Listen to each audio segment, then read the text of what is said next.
Hi, I'm Courtney and I'm running for the position of a QMU President. So your manifesto's been very much focused on making changes to the QMU to ensure that it still has a place on campus. Mm-hmm. And at one point you even say that isn't to say that the QMU is hopeless. Mm-hmm. So what's driven you to want to be QM President? So this year as Vice President, I've kind of been working on a lot of stuff, but there's a lot of things I haven't been able to kind of do, or because of just kind of time management. So I've wanted to help reform kind of the roles of board already this year, but I just haven't been able to do it. So that's one of the things I'm wanting to focus on next year as President, because hopefully I'll have the time and I won't be kind of constrained by uni. But it's kind of mainly just this year, it's kind of pushed me to kind of go for it because there's just been so many things I wanted to be a part of and I haven't been able to do. That's primarily why. Cool. Last year, so you were VP in membership clubs and societies. What did you achieve during your tenure that would help you as QM President? Yeah, so I've done quite a lot this year, I think. So obviously I spent the first half of my year focusing on Freshers Week, which was kind of a large part of what I did over the summer. And then I worked together with our communications officer, Jamie, and also our former student member, David, to kind of work on an event for life membership, the Glamrock Dialogues. We had that in November.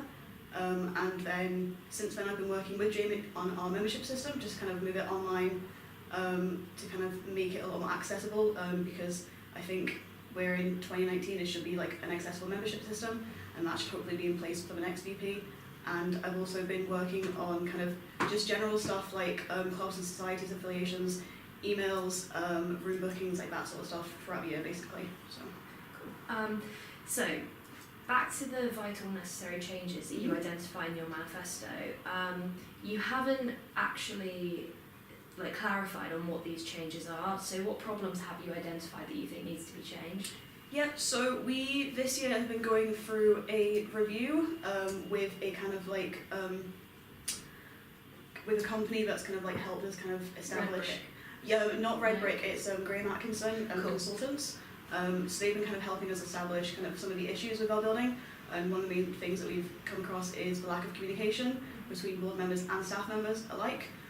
So that's one of the things I want to fix next year, is kind of make sure that everybody's communicating with each other, is talking, having kind of the necessary meetings with each other, so that way everyone knows kind of all the things that is happening with the building and all the information.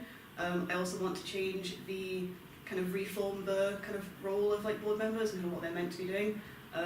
In our constitution there is kind of established kind of roles for each of them, which I think is just kind of really outdated and kind of stops from being able to kind of do something with the year that they might actually want to do.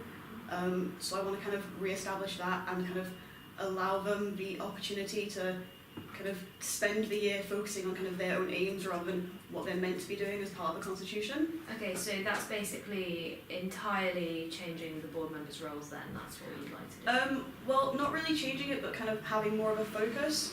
So kind of what I want to do is after the election I want to kind of speak to each individual board member and kind of find out what they want to do as part of their year on board, and kind of help establish kind of ways that they can do that, and kind of who they can go and speak to, and the time frame, and how they'll be able to achieve that within the year, just to make sure that kind of they feel like they're getting something out of being on board rather than just being pushed into stuff that they might not necessarily want to do. Okay, so that will involve presumably a slight changing of the constitution then to accommodate that, if at the minute it prevents them from doing that. Yeah, so one of the things I want to do is kind of bring in a legal professional to rechange our CVP, because I think the entire thing is completely outdated, and so I want to bring in someone who has the time and the professional background to completely rewrite that. And essentially just rewrite it. Cool. So you mentioned a lot about the board in your manifesto, but not members very much.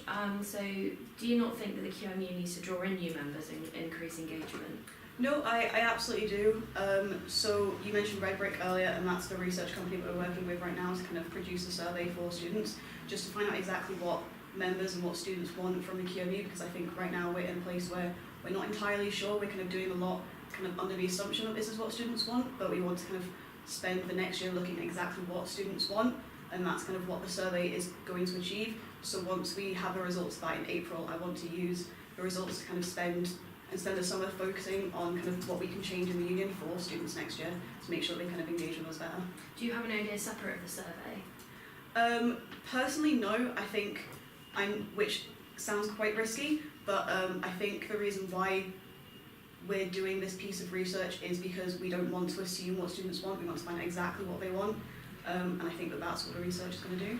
Okay, so how will you be the president to improve the QMU for existing members? So we do have quite a lot of members right now who do kind of use us on a day-to-day basis, but I do want to improve kind of what they use us for, kind of like how they use us, and so I do want to work with our board members and our staff members throughout the summer to kind of raise kind of what we can do for members, and then when we come back in September, kind of be a complete, like, not a fresh union, but kind of like have new kind of facilities and services for all those. But I do want to work with like our board and staff members to kind of like produce those. So you haven't mentioned the QMU as a venue very much in your manifesto. Do you think the QMU as it currently stands gets enough students through its doors and hosts enough successful events? So with our events, we obviously do host a lot of live music events, and a lot of those are kind of primarily aimed towards kind of people who aren't necessarily students. And I think that that's kind of really good to have as part of our background as being like a live music venue and a successful live music venue. But I think what I want to do is work with our events convener to kind of produce more events aimed at students. So he's been really good this year at coming up with kind of different ideas, such as like QMU Live, which has been kind of primarily aimed towards students, and also like new club nights like a Freaking Out Neighbourhood, which was on last weekend.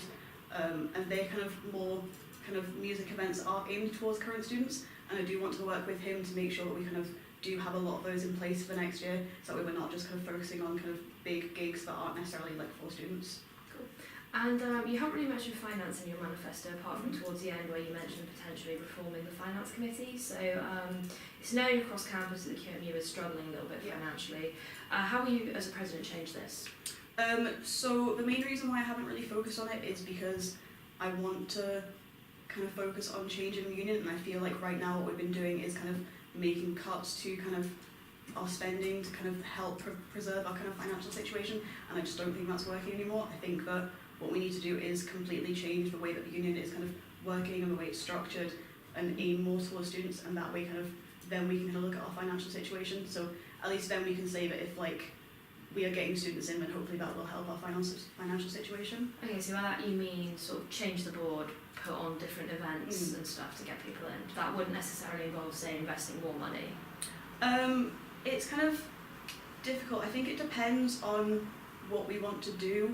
So obviously, like, there would be put on some events that would cost us a little bit of money, but what we've been doing this year is kind of looking at like low cost events, so like QMU Live and Freaking Out Neighbourhood have both been events. Do you think they've been very successful? I think personally, yeah. I think QMU Live has kind of gained a good like basis and a good kind of base of students that have been coming back to them, and I think Freaking Out the Neighbourhood on Saturday seemed to be quite successful. So yeah. So you've mentioned that you want the board to offer as much to students as the QMU itself. What do you want the board to offer students? So I want it to be kind of something that like you can go into knowing that you're going to achieve something out of. So I think right now a lot of students aren't wanting to consider board because they see it to be kind of like too much effort and too much kind of a bit bureaucratic, would you say? Sorry? A bit bureaucratic. Yeah, so like it's maybe kind of like presenting itself to be something that it's not. So I want to kind of change it so that way if students come on board, they have like a support system in place, that way they can achieve what they want to achieve with it, and at the end can say that they've like spent their year on board kind of doing these exact things, which is exactly what they want to do, and also just to provide them with kind of volunteering opportunities where they can get experience in what they want to do, rather than kind of, as you say, like something that is kind of presenting itself to be something that's not. Okay, so you mentioned that the QMU's constitution is not fit for purpose. Yeah. What parts do you mean, and what parts do you want to change beyond, say, the roles of board members? To be quite frank, the entire thing. So I think our CVP is something that was created decades ago, which had like little parts of it that's been changed over the years by kind of individual board members. And so I think when you look at the entire thing now, it's just completely unfit for purpose, and a lot of it doesn't make any sense anymore. So I do want to kind of hire a legal professional to come in and completely just rewrite the entire thing and kind of change it and scrutinise it and kind of have the background to be able to work on it professionally, but also have the time to do that, because I don't think that all board members should be doing that, because I don't think they have the background to do it, nor do they have the time to actually do it. Yeah. So how will you develop the relationship with cross-campus student bodies and the universities, and what forms will this take? Yeah, so it's something that Matt has been working on a lot this year. So it's just been primarily through like having lots of meetings with cross-campus with their executives, making sure that we're on kind of the same page as to do with like Freshers Week and any other like issues on campus. And with university, we have been kind of having close links with particular university staff members, particularly with regards to kind of the development plan. So we have like a steering group right now, and that includes university staff members, and it just has given us kind of like that nice link to the university and shows that like we kind of care about the university, but they also care about us, which is quite nice. Okay, so this is on like an official admin level rather than say like social events. It's a bit of both. So with university, it's been kind of a professional kind of admin level, but with kind of cross campus, I know that Matt has had kind of a few things this year where she's gone out for lunches with like the exec members and kind of like just seeing them outside of meetings, and that's something that I would like to keep doing next year. I think we've all kind of become quite good friends this year, and I think it would be quite nice to keep that going. Okay. So obviously you're running unopposed, but say if you were to have a candidate currently out there flying around, I mean, what would you say? Why you over an opponent? I would say just because I've had a lot of experience this year working with kind of staff members and board members, so I feel like I kind of know exactly what I want to do next year, because it's a lot of stuff that I've wanted to do this year and I just haven't been able to do. And I think that it's given me the drive to kind of make sure that I want to succeed in that next year, because I know that it maybe means I have like just 1 year to do all the things that I want to do. And I think that that's what makes me different, is I have kind of the drive to make sure that happens, and also just kind of like the experience and the knowledge of how the union currently works and how I want it to change, essentially.